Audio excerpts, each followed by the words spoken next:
Ms. Joanna Kazana, UN Resident Coordinator, UNDRR, UNICEF, other colleagues and guests, good morning, and welcome to the 2024 Caribbean Safe School Initiative Virtual Pre-Ministerial Forum under the theme, Caribbean Safe Schools, Increasing Resilience in a Multi-Hazard Environment. I will now like to invite our first speaker for our opening ceremony to the virtual lectern, but let me tell you a bit about our Honorable Minister. Our first speaker is Dr. Anders Emil Samuel. He currently holds the office of the Minister of Education, Culture, Youth, and Sport of St. Martin. He holds a Dutch doctorandus degree in biology, including environmental biology and environmental law, environmental policy and ecology, animal ecology and theoretical biology with a concentration in population biology and behavioral ecology from the University of Leiden. Dr. Anders Samuel has held a number of positions in the political sphere for over 15 years as a member of Parliament, Vice Chairman of Parliament, President of Parliament of St. Martin, and State Secretary of Health for the Netherlands Antilles. A business owner and educator, he has sat as an executive member of the board of entities such as Windward Island Airways, Community Council Upper Princess Quarter, Windward Islands Teachers Union, and the St. Martin Chamber of Commerce. The Honorable Dr. Anders Samuel, the virtual lectern is yours, sir. Thank you, Ms. Mussington. Good morning, and good morning to everyone. As chair of the Caribbean Safe School Initiative, and in my capacity as host of this forum and Minister of Education, Culture, Youth, and Sports, I bring you greetings from St. Martin. It is my honor to extend a warm welcome to each and every one of you to this important gathering focused on enhancing school safety. In today's ever-changing world, ensuring the safety and well-being of our students and staff is paramount. It is through collaboration, open dialogue, and proactive measures that we can create and secure and nurturing environment conducive to learning and growth. Throughout this 2024 CSSI Virtual Pre-Ministerial Forum, we will explore various strategies and initiatives aimed at bolstering school safety in our island and by extension, our region. From implementing robust safety protocols to fostering a culture of inclusivity and respect, we are committed to prioritizing the safety and security of all who walk through our school doors. By prioritizing school safety measures, such as emergency preparedness plans, crisis management protocols, and infrastructure improvement, educational institutions can enhance their resilience to unforeseen events. Additionally, investing in staff training, mental health support services, and community preparedness, community partnership can strengthen resilience and ensure a coordinated response in this multi-hazard environment. In St. Martin, we continue to push the school safety agenda. Our safety and emergency teams in our schools continue to update their safety and emergency plans. We had our first national school earthquake drill and recognition luncheon for school safety and emergency team members. March is School Safety Training Month. and we are currently training some teachers and safety and emergency team members in CPR/AED, basic first aid, as well as stop the bleed. We continue to bring local stakeholders on board for a coordinated approach and response to school safety. I thank the staff of the Student Support Services Division under the leadership of our school safety focal point, Olga Mussington Service, school safety and emergency teams, and every supporting school safety for their dedication. Ensuring school safety requires the collective effort of students, teachers, staff, parents, and the community as a whole. It is important that we actively engage in discussions, share insights, and work together towards practical solutions that will benefit our school community. Together, we can make a difference and ensure that every student feels safe, supported, and empowered. I encourage you to hear the voices of our youth on Wednesday afternoon and join the stakeholder sessions on Thursday afternoon via the CDEMA YouTube page. I thank all ministers and ministries of education, as well as agencies supporting the Caribbean Safe School Initiative.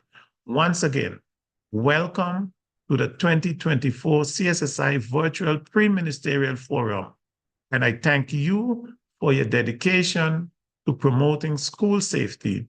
Let us continue this journey together, united in our commitment to creating a safer and more secure learning environment for all. I thank you.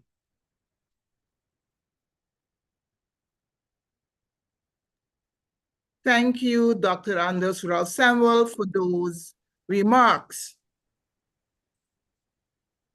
We will now hear from the Executive Director of CDEMA, Ms. Elizabeth Riley. Ms. Elizabeth Riley is the first female Executive Director of the Caribbean Disaster Emergency Management Agency and was appointed to that position on July 1st, 2021. She is a committed regionalist with over 22 years experience in the areas of disaster risk management at the regional and international levels and in environmental management. She is passionate about people and sees her role as one of creating spaces and facilitating connections to advance the resilience agenda. At the operational level, Ms. Riley has played a leadership role in the coordination of regional responses to all major hazards impacting the region from Hurricane Ivan in 2004 to the La Soufrière volcanic emergency in 2021. She has written, presented, and published technical papers in disaster management and environmental management. Ms. Riley has also lectured in disaster management at the University of the West Indies, Mona, and Cave Hill. She holds a master's in environment and development from University of Manchester, United Kingdom, honors bachelor's in geography from the University of the West Indies, Mona, Jamaica, and a master's certificate in results-based monitoring and evaluation and information systems from the University of Laval, Quebec. Please help me welcome Ms. Elizabeth Riley. Thank you very much, Madam Chair, and allow me to adopt the protocol which you have established. But even in doing so, I must recognize the presence of the chair of the Council of Ministers of CDEMA, the Honorable Sean Edward. Minister, it's wonderful to have you here. And of course, the CSSI chair, the Honorable Rudolph Samuels from St. Martin, who has provided exemplary leadership to this initiative. And thank you for continuing to do a very robust job in the chairing of the CSSI. So it is a privilege for me to address you today on a matter of paramount importance: increasing resilience in our region's schools amidst the ever-present threats of a multi-hazard environment. As the Executive Director of SEDIMA, I stand before you with a profound sense of urgency and determination to continue to tackle this challenge head-on.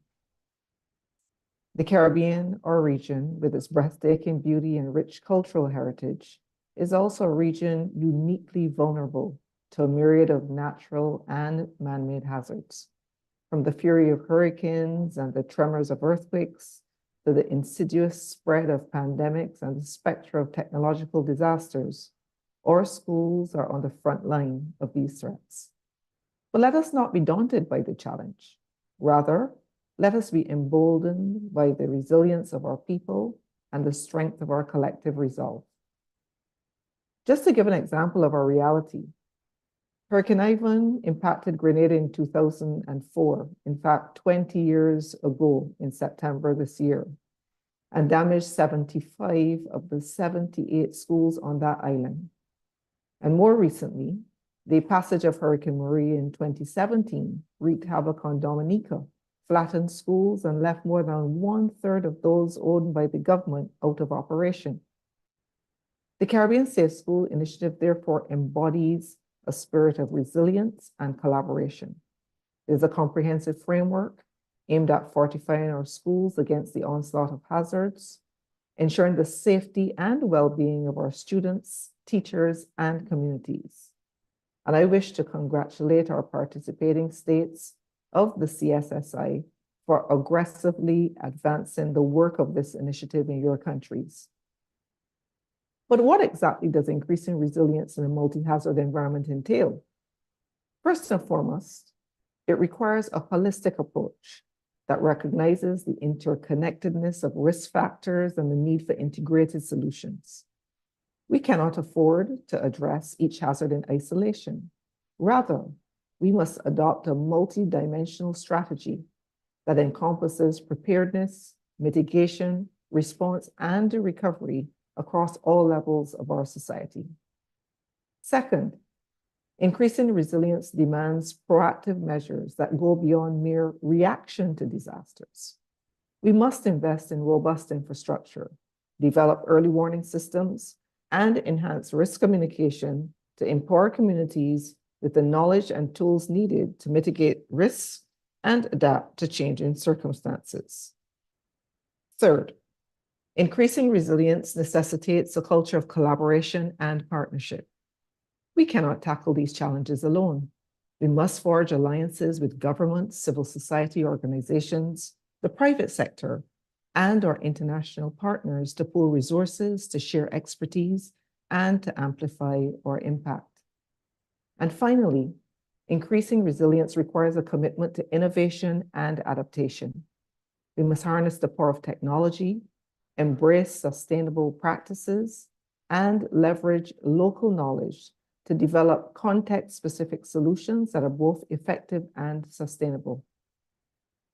The Caribbean Safe Schools Initiative embodies these principles and serves as a beacon of hope in our collective quest for resilience. But let us not rest. Let us redouble our efforts and work tirelessly to ensure that every child, every teacher, every other worker within our school systems, and every community in our region has the resilience that they need to thrive in the face of adversity. In closing, let me reaffirm SEDIMA's unwavering commitment to supporting the Caribbean Safe Schools Initiative and to advancing our shared goal of building a safer, more resilient future for all, including through inclusion of safe schools as a critical component of our Caribbean Conference on Comprehensive Disaster Management, which is scheduled for St. Kitts and Nevis in December of this year. I want to say a special thanks to all of our partners who are with us, and of course to the government of St. Martin for its leadership. Together, let us rise to the challenge before us and forge a path towards a brighter tomorrow. I thank you. Thank you, Ms. Riley, for those empowering remarks, as together we can and we will make a difference in our region. Thank you to Sedema for being on the forefront in this endeavor.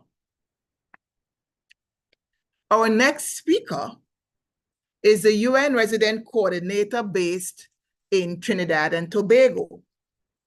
Ms. Joanna Kazana has over 20 years of experience in international development cooperation. Prior to this appointment, she was the UN Resident Coordinator in the Republic of Belarus, where she positioned the UN system as an impartial and neutral partner and substantive authority on sustainable development in the context of upper middle income countries. She led the UN response to COVID-19 and supported the UN system's action for refugees and migrants. Since the beginning of her tenure, she has strongly advocated for and collaborated closely with NGOs addressing human rights and sustainable development in Belarus. Before that, Ms. Kazana worked for the United Nations Development Program in several strategic positions in headquarters as well as in the field. She also worked in positions with UNAIDS and Soros Foundation, among others. Please help me welcome our next speaker, Ms. Joanna Kazana. Ms. Kazana, you have the floor.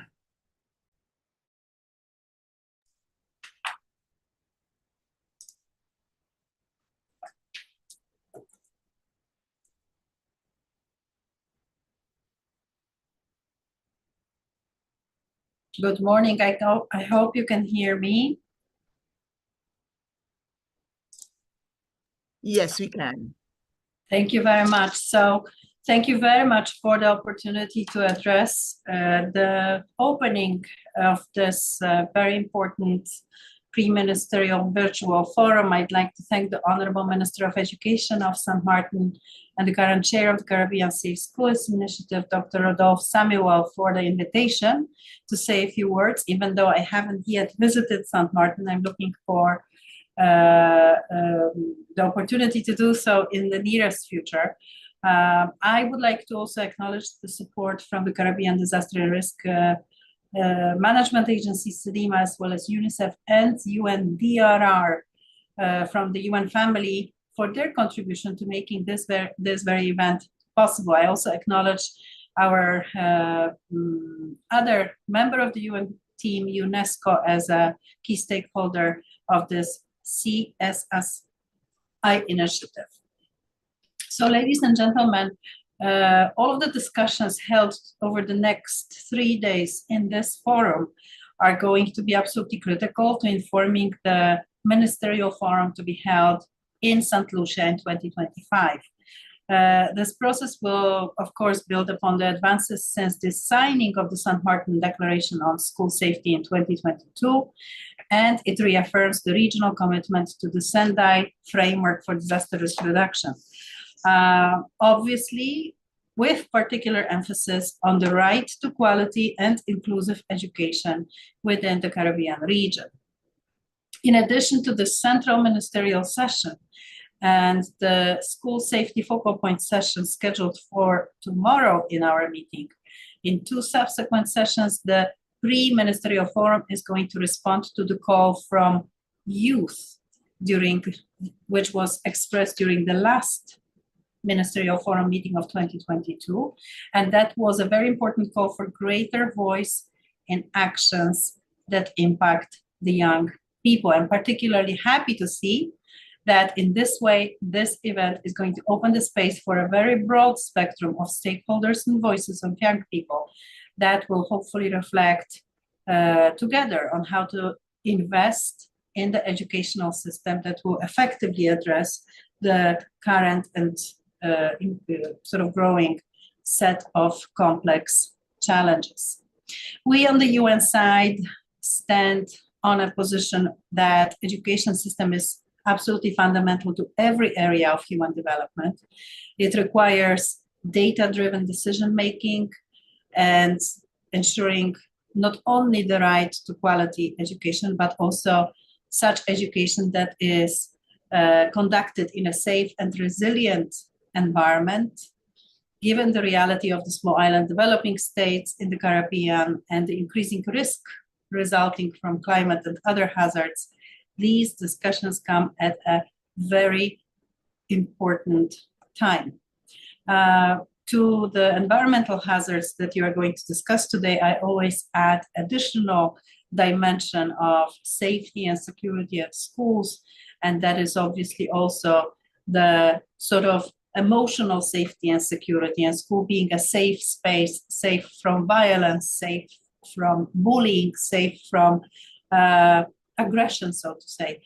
School plays an incredibly important role in educating the society for the future that will be resilient, collaborative, and cohesive in addressing the upcoming multiple challenges.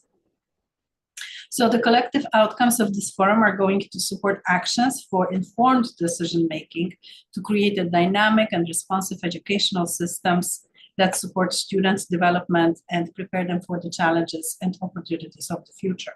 The CSSI Pre-Ministerial Virtual Forum comes at a very, very opportune moment to discuss critical issues on climate resilience from the perspective of the education sector, as well as on other related matters that will also arise during the upcoming SIDS4 conference in Antigua and Barbuda in May. Most concretely, let me also emphasize, this is the right moment to sort of dive deeper into the CSSI roadmap and to see how the UN, as a partner with the technical knowledge, with the comprehensive sort of set of technical capacities, can support broad implementation of this roadmap through our network of projects and country offices across this region. So again, I'd like to reiterate my thanks to the Honorable Minister and Chair and other high-level officials from all of the countries taking part in the forum. And I'd like to commend IMA, UNICEF, and UNDRR for their support and engagement and leadership on this fundamental space. And I wish you a very, very fruitful discussion. Thank you so much for the invitation. Thank you for your attention. Thank you, Ms. Kazana. We look forward to welcoming you to St. Martin, and we definitely look forward to the continued support of the UN agencies and for the broad implementation of the Caribbean Safe School Initiative Roadmap. Thank you. We now will have our featured address from the Honorable Minister of St. Lucia, Minister Sean Edward. The Honorable Sean Edward is a senior government minister and a three-time member of Parliament for Dennery North, having won that seat for the St. Lucia Labour Party in the general elections of 2011, 2016, and 2021, respectively. He served as Minister for Youth Development and Sports from 2011 to 2016. The Honorable Edward currently holds the positions of Second Deputy Political Leader of the St. Lucia Labour Party and Minister of Education, Sustainable Development, Innovation, Science, Technology, and Vocational Training. Prior to entering the political arena in 2011, he held several leadership positions in national and community-based organizations. He is a veteran educator, having taught at both the primary and secondary levels in the Dennery Basin, which spanned for almost 2 decades. Additionally, Mr. Edward is a former St. Lucia and Windward Islands youth cricketer and team manager. His academic achievements include a successful completion of university programs at both the bachelor and master's levels.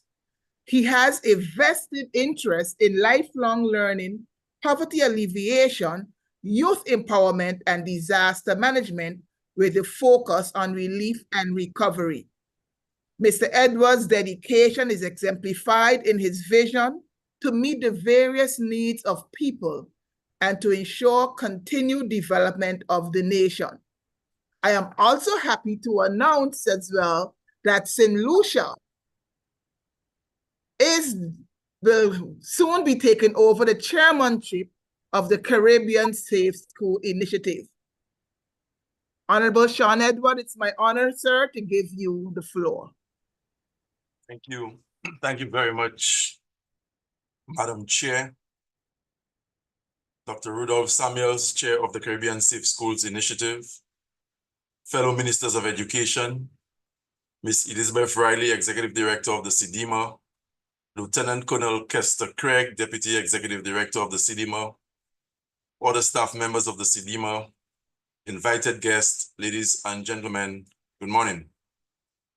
It is both a privilege and a responsibility to address a pressing concern that affects us all, the imperative to increase resilience in the face of a multi-hazard environment.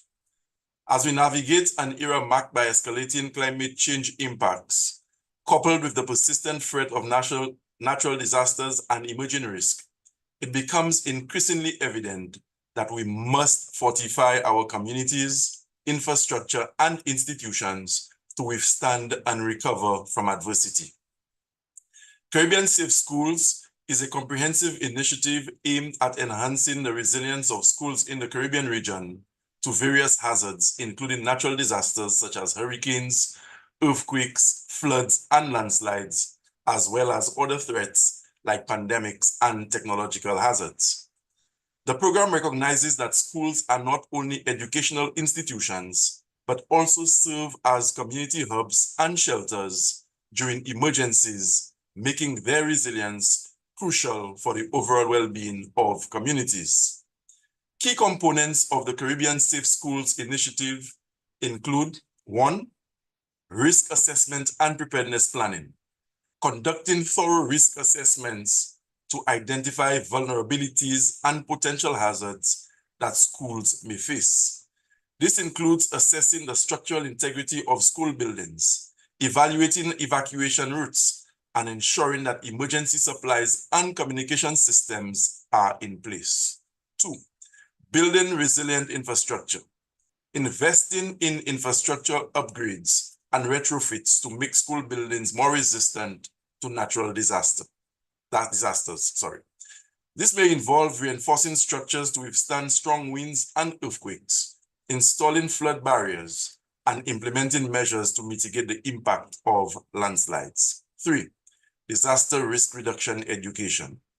Integrating disaster risk reduction education into the school curriculum to raise awareness among students, teachers, and communities about how to prepare for and respond to emergencies.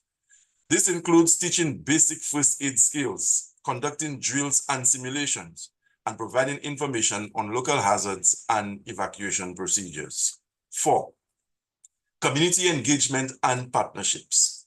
Collaborating with local communities, government agencies, nonprofit organizations, and international partners to strengthen disaster preparedness and response efforts.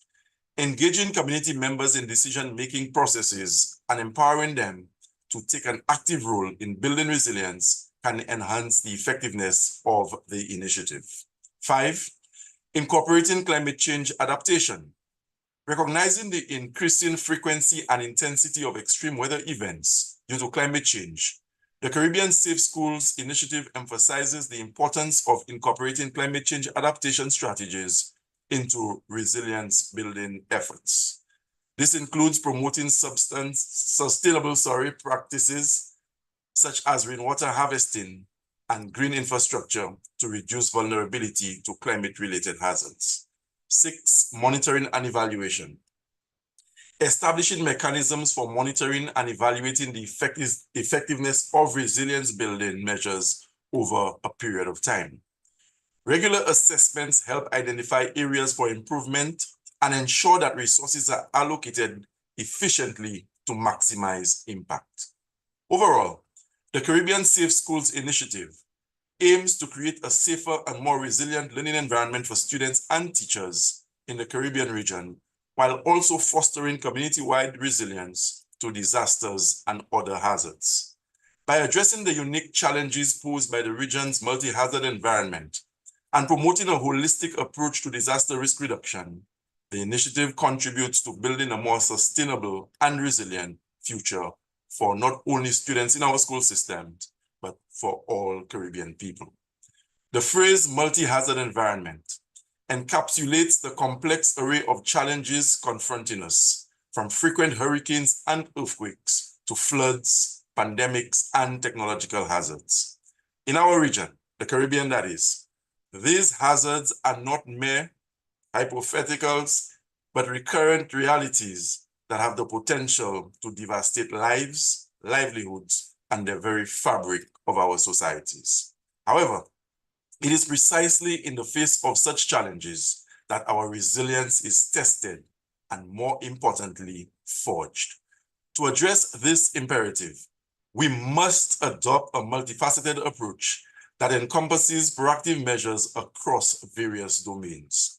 I wish to emphasize the key pillars of action mentioned earlier, but look at not just at the school level, but within all the communities, in all the pockets of all the member states of the Caribbean. Risk assessment and preparedness planning is also critical. We must conduct comprehensive risk assessments to identify vulnerabilities and develop robust preparedness plans tailored to the specific hazards we face. These plans should encompass all levels of society, from individual households to critical infrastructure and public institutions as well. Building resilient infrastructure is also a necessary consideration. Investing in resilient infrastructure is paramount to withstanding the impact of natural disasters and other hazards. This includes not only retrofitting existing structures, but also integrating innovative design principles that mitigate risk and enhance adaptability to changing environmental conditions. Education and awareness cannot be overlooked. Knowledge is our most potent weapon in the fight against vulnerability. I repeat, knowledge is our most potent weapon in the fight against vulnerability. We must prioritize education and awareness campaigns that empower individuals and communities with the information and skills needed to prepare for, respond to, and recover from disasters.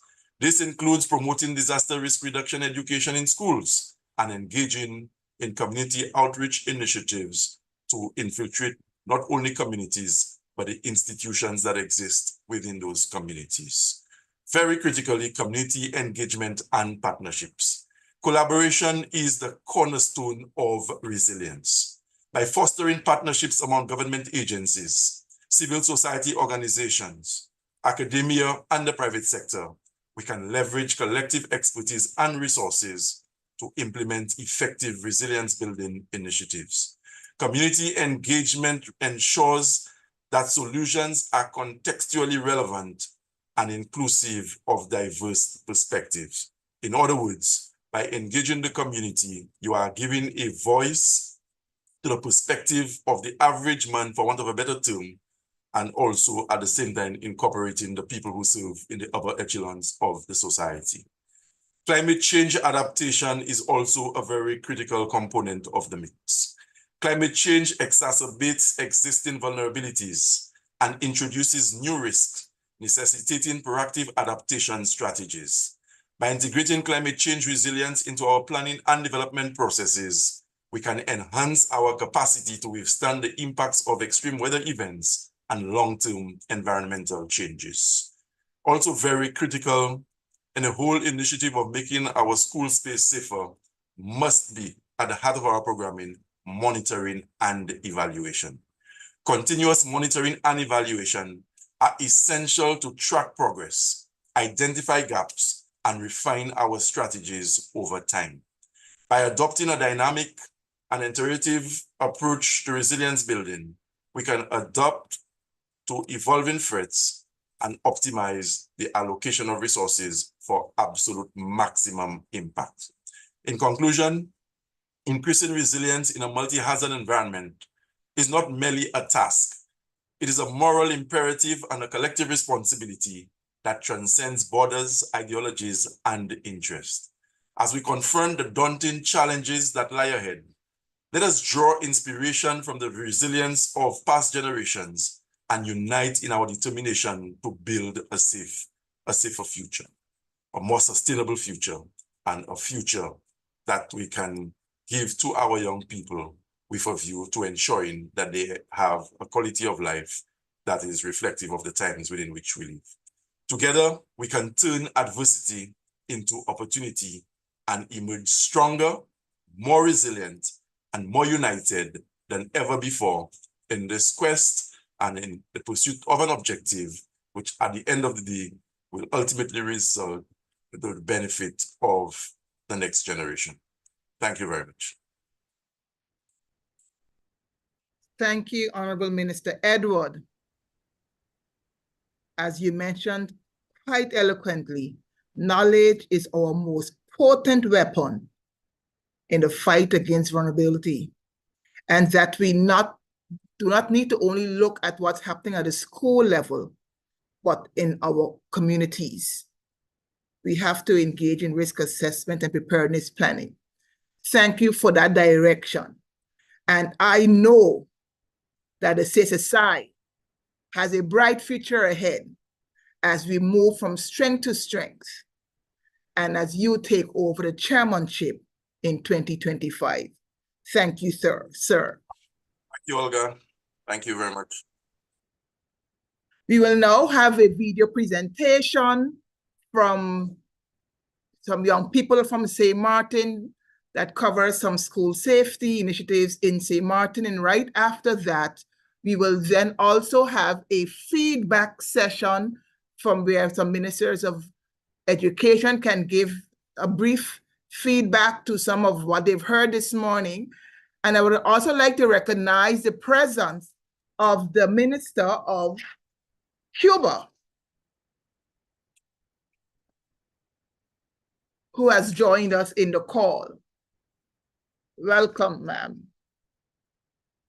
Marcia?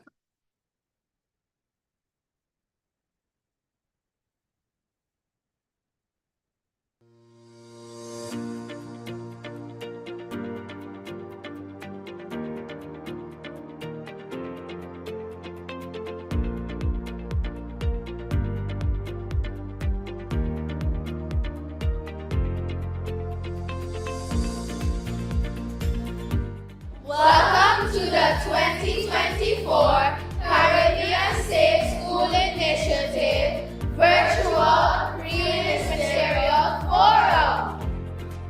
Ministers of Education, we thank you for your commitment to school safety and to the Caribbean Safe School Initiative.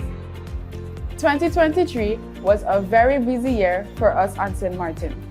Local stakeholders met to outline the local roadmap so we would know who would be doing what amongst the priorities established. Our safety and emergency teams were trained on the newly developed school risk assessment tool. They then worked on the standard operating procedure for earthquakes for their schools. We then began preparing for the SSSD National School Earthquake Drill. On November 1st, we draft, covered, and held on and evacuated our schools to our designated meeting point.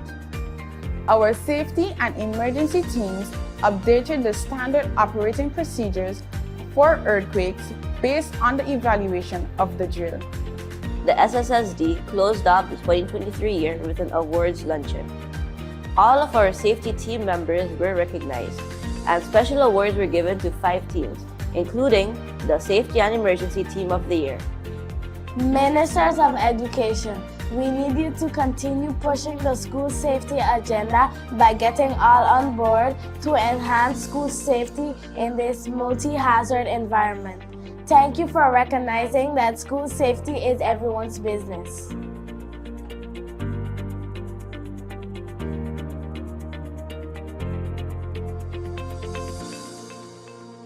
Bravo to our little stakeholders, young stakeholders. Thank you.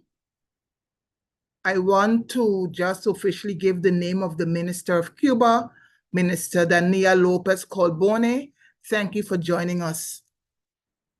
We will now have a feedback session, and I invite ministers of education on the call to give their feedback and to give any brief remarks or comments that they would like to give. Who can I give the floor to? I will then— Good morning, everyone. Good morning, everyone. My name is Faybelle Williams. I'm the Minister of Education and Youth from Jamaica. Let me start by saying thank you so much for the leadership and the focus on school safety. Just 1 minute, my system is about to go down, sorry.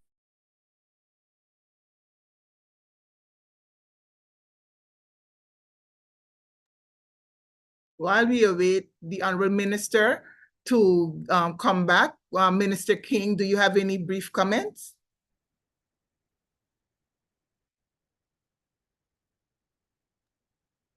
Thank you very much. Good morning, all. And thank you very much, Sean, for your wonderful presentation. I'm happy indeed that we are continuing this collaboration. As we all know, we are all faced with varying challenges relative to the resilience of our education system. And as such, we have to collaborate, we have to work together if we are going to surmount the challenges that we face from day to day.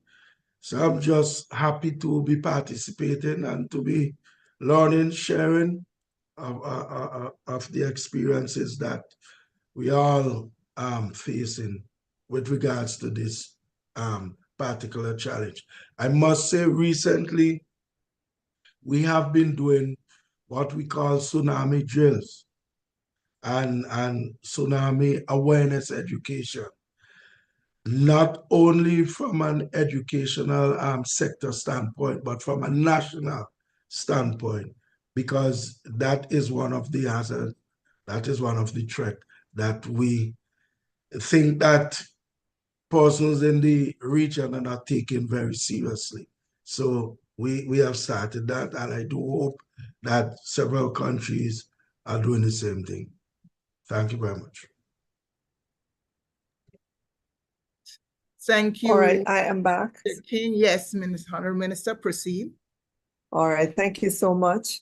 I started by saying thank you to the leadership and the focus that's been brought to school safety.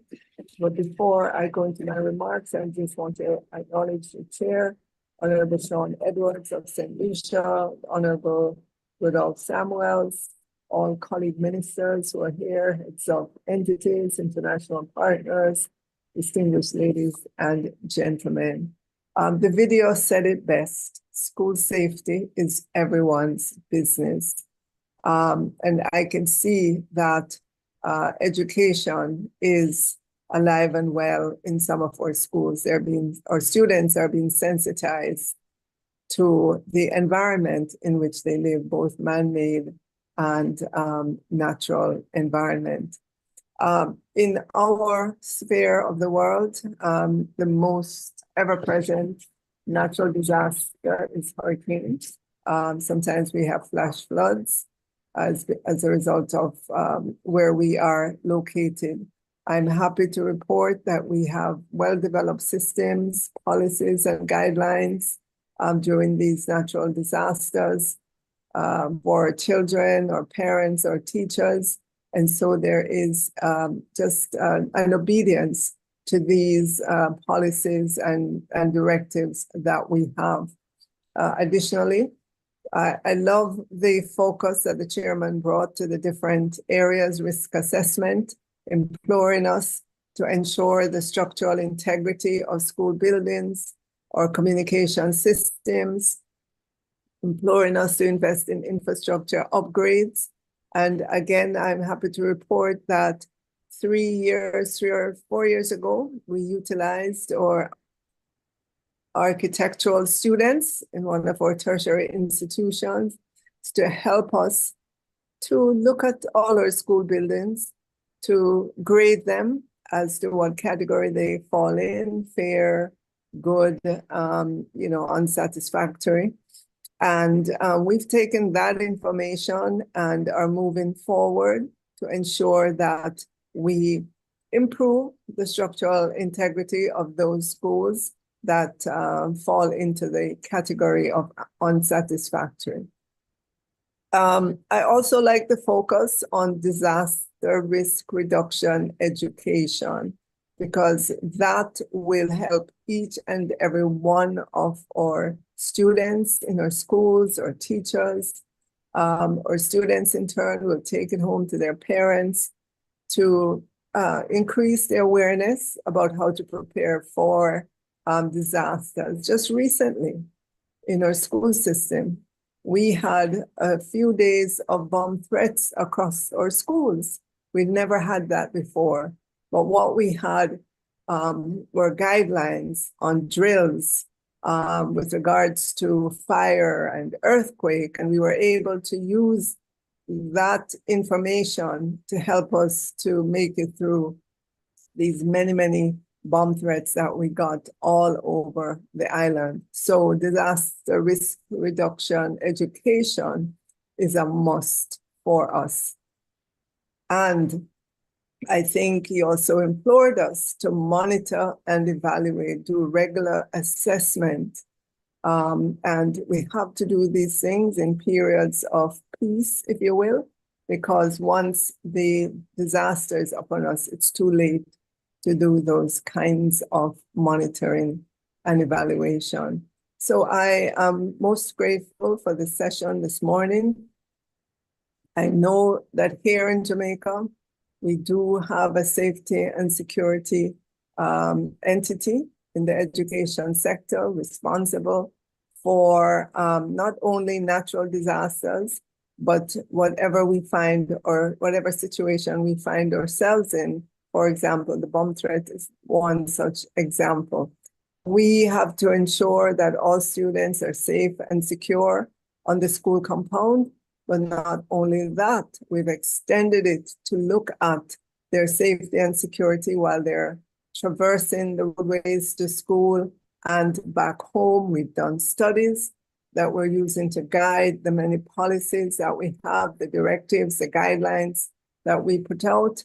And we know that transportation ranks high in terms of just safety and security measures that we need to have in place for our students. Within our schools, we do the best that we can with the budgets we have to ensure cameras, fencing, that we have metal detectors, random searches, that there are the requisite professionals at school, deans of discipline, guidance counselors, school nurses, social workers, who we've recently reorganized into becoming one unit within the school to work collaboratively as a team to ensure that they're bringing their knowledge to intervene on behalf of the students. So again, I look forward to the continued collaboration with colleague ministers across the region, because I know that what we're doing here this morning is very important to ensure safety and security in our schools and beyond our school walls. Thank you so much.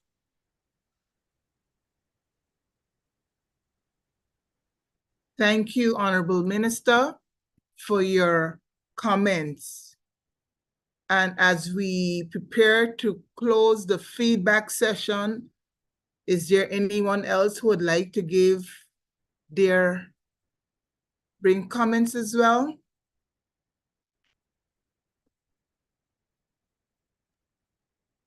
Thank you, Olga, for the opportunity to say a few words.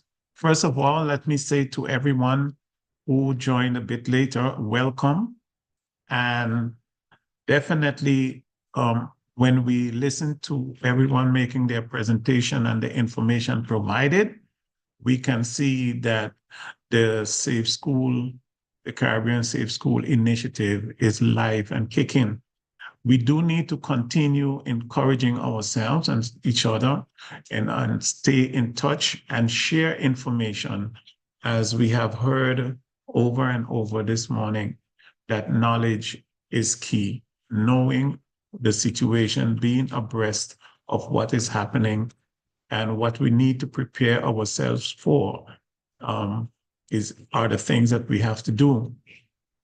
I have seen here in St. Martin that even on the primary level in schools, that the education about climate change is taking a more center stage, and that teachers are beginning to explain to students on the primary level what it is when it comes to the changes in the climate and what the results of that can be. And this is a good thing, because then those students at such a young age can grow with the knowledge of awareness of what can happen in our environment when it comes to the various hazards. So I want to thank us about what we are doing for our students and for the community, and that we would have a very good forum for the coming days. Thank you. Thank you, Honorable Minister. I now give the floor to Cuba.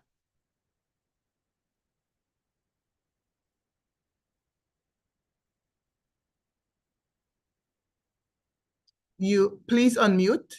You're muted.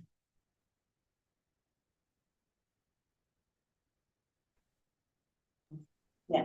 Yes. Buenos días y un saludo para todos los participantes en esta videoconferencia.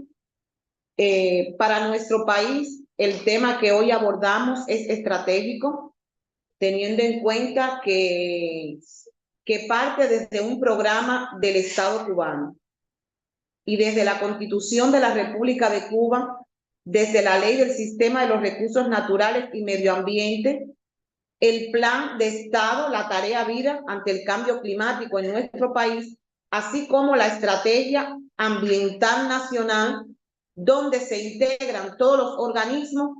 Desarrollamos un proceso muy arduo en cada una de nuestras instituciones educativas. O sea, desde el Programa Nacional de Desarrollo Económico y Social en nuestro país, desde los macroprogramas de Recursos Natural, Medio Ambiente y el macroprograma Desarrollo Humano, Equidad y Justicia Social de nuestro país, se le da salida desde el punto de vista curricular a todas las acciones del medio ambiente. Es un tema muy estratégico por lo que significa, y por lo tanto existe un sistema educativo que permite desde lo curricular preparar a nuestros docentes, a nuestros directivos, a nuestros estudiantes y a la familia en cada una de las acciones del medio ambiente y todo lo que es referido a los cambios climáticos. Desde el programa sectorial de ciencia, tecnología e innovación. El nivel de integración desde este programa con el Ministerio de Educación Superior, el Ministerio de Ciencia, Investigación, Tecnología y Medio Ambiente y el Ministerio de Educación Superior, realizamos líneas de investigación relacionadas con la educación del medio ambiente para el desarrollo sostenible. Y desde la estrategia de educación ambiental, desde el Ministerio de Educación, hay una estrategia diseñada en cada provincia, en cada municipio y en cada institución educativa, con acciones dirigidas a los desastres naturales, tecnológicos y sanitarios, acciones dirigidas al cambio climático, la biodiversidad en las zonas de alto riesgo de desastre, cuencas hidrográficas, áreas protegidas, ecosistemas, costeros, entre otros. Son acciones que desde la primera infancia hasta la formación pedagógica se desarrollan en nuestro país. Estas actividades se realizan por dos vías, la vía curricular y la vía extracurricular. Desde el tercer perfeccionamiento del Sistema Nacional de Educación se implementa en cada uno de los currículos la preparación a todos nuestros educandos y a todos nuestros docentes. Propuestas curriculares y de actividades complementarias favorables sobre los procesos de educación ambiental y acerca de los problemas del cambio climático. En las instituciones educativas y en cada dirección municipal y provincial de educación se le da tratamiento favorable al Plan de Estado para el enfrentamiento al cambio climático, el programa Tarea Vida que se desarrolla en nuestro país. Y contamos también con todas las estrategias desde la defensa civil a todos los niveles. Existe una asignatura donde se preparan a nuestros educandos en todo lo que es referente a la defensa civil y a todos los ejercicios y desde las organizaciones pioneriles el movimiento de pioneros exploradores que lo pone en contacto directo con la naturaleza, cómo cuidarla, cómo protegerla y cómo cuidarse ante cualquier problema desde el punto de vista natural. Existen también otras acciones de conjunto, otros proyectos de conjunto con la UNESCO, con la UNICEF, que también desde ahí desarrollamos acciones de preparación a nuestros directivos, materiales didácticos para los directivos, para los estudiantes y para los docentes que le permiten la preparación integral en todas las acciones del medio ambiente. ¿Cuáles han sido los factores de éxito que hemos podido lograr? Primero, para poder lograr las acciones de la temática abordada en el día de hoy, un elemento esencial está la integración de todos los organismos y organizaciones. Es fundamental para lograr el éxito. El sistema de preparación y capacitación permanente para los dirigentes, docentes, estudiantes y la familia. La inclusión de las diferentes temáticas de educación ambiental y de defensa civil en el currículo, el desarrollo de proyectos nacionales e internacionales. Es muy importante este aspecto porque también debemos lograr desde la integración de todos los países el intercambio de buenas prácticas, de proyectos de colaboración, de asesoría que permita poder evaluar las buenas prácticas de cada país y poder nosotros ponerla dentro de una estrategia a nivel internacional que nos permita dirigir cada uno de estos procesos. El incremento también de otras actividades complementarias dentro del plan de nuestros currículos, como las sociedades científicas, las temáticas de educación ambiental y defensa civil, así como el desarrollo de las diferentes actividades de formación vocacional y orientación profesional desde la formación pedagógica y desde las universidades de manera general. Desafíos tenemos muchos y es continuar logrando la actuación de nuestros niños, adolescentes y jóvenes para que estén en correspondencia con todas las temáticas abordadas, puedan continuar fortaleciendo la preparación que reciben y lo puedan realizar en la práctica diaria de su modo de actuación en el mundo en que vive o el mundo que les rodea. Continuar elevando la percepción de riesgo en los docentes, estudiantes y familias, que esto es un elemento esencial de manera general, y lograr pensar globalmente y actuar localmente en cada una de las acciones que hemos discutido, no solamente en este intercambio, sino acciones que se han evaluado desde el primer foro y los acuerdos que se han tomado, donde cada uno de nosotros, cada país debe continuar potenciando estrategias específicas para poder lograr el cambio que hoy queremos en el modo de actuación de los seres humanos y poder prepararlo ante cualquier situación de manera general. Muchísimas gracias y un abrazo desde nuestro país a todos los participantes en este intercambio.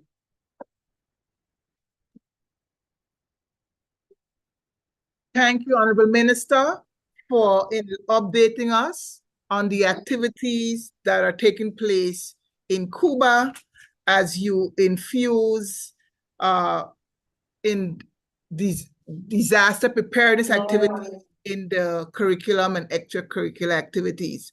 Thank you very much for your contribution. With that, I would like to invite all on the call to join us for the rest of the 2024 Virtual Ministerial Forum. We have our stakeholder session that will take place from 2 to 4 p.m. on Thursday at Atlantic Standard Time. Please come and be part of that discussion. We also have a youth session that will be on Wednesday afternoon. For those who are young at heart, you may follow along via the CDIMA YouTube channel. It's very important for us to hear the voices of our youth and take those voices along and make it actionable. So please join the youth and hear what they have to say by tuning into the CDIMA YouTube channel on Wednesday afternoon from 2 to 4 p.m. And of course, we have a closed meeting of the school safety focal points tomorrow morning. As we know, the school safety focal points are the one who deal with the implementation of the school safety agendas in the various islands. And so we also look forward to that session.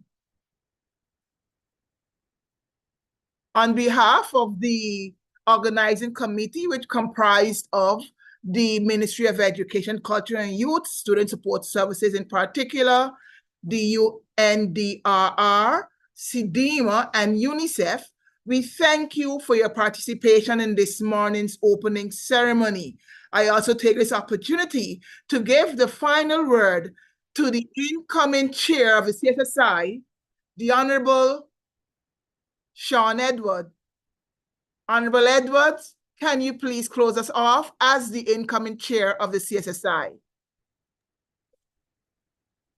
Thank you very much, Olga. Good morning once again to colleague ministers and the representatives of the various agencies that are collaborating with us on the Safe Schools initiative.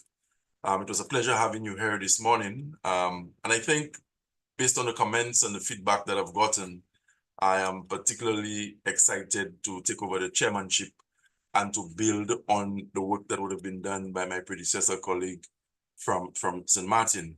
I think the conversation on safe schools is one that is very apt, it's very necessary. It's one that is also very progressive because we live in an environment where I am sure all of us as ministers and technical people can speak to the challenges we have at the country level.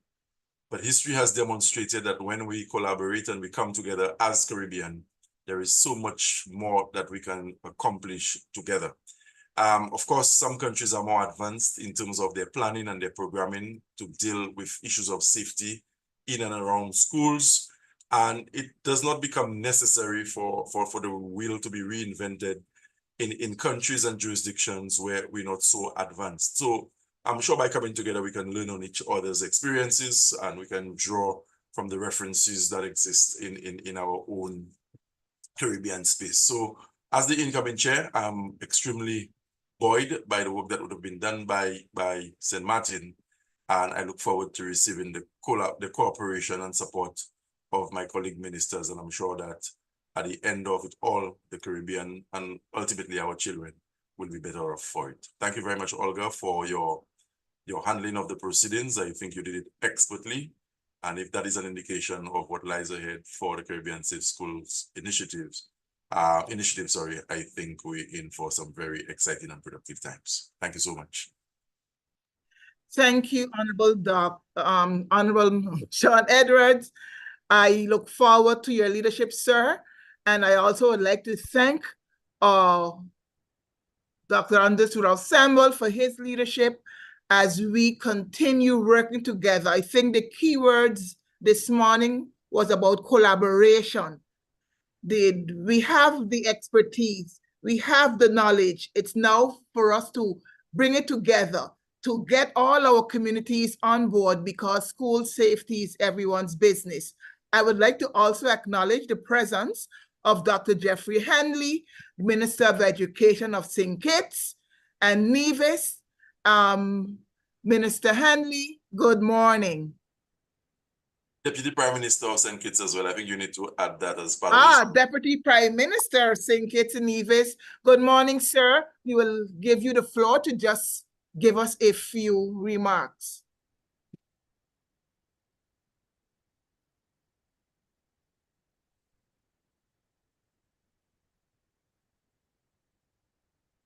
He may have some challenges, but I am sure that yes, he's having some challenges with getting his mic connected.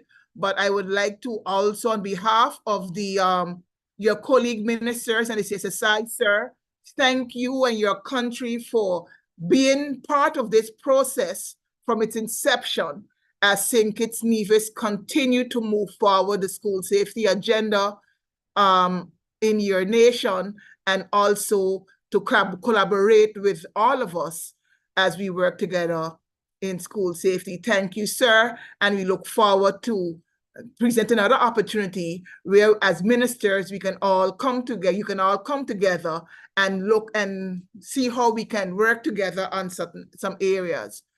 With that, I would like to, we come to the end of the closing of the opening ceremony of our 2024 Caribbean Safe School Initiative Virtual Pre-Ministerial Forum.